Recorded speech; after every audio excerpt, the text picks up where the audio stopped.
Hello and welcome everyone. In today's video on the situation that we have here on a cleaning fee.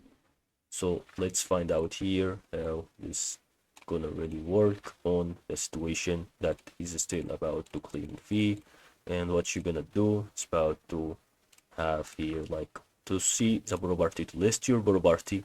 I think once you go to property you can see your properties.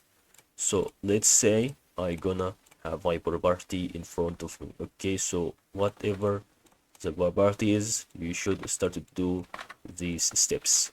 Go to property and then go to policies. Find additional fees.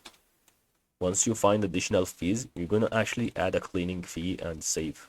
And there's gonna really like 3 steps long whenever you click on your property that you have. So that's all about, I think that's all in this video.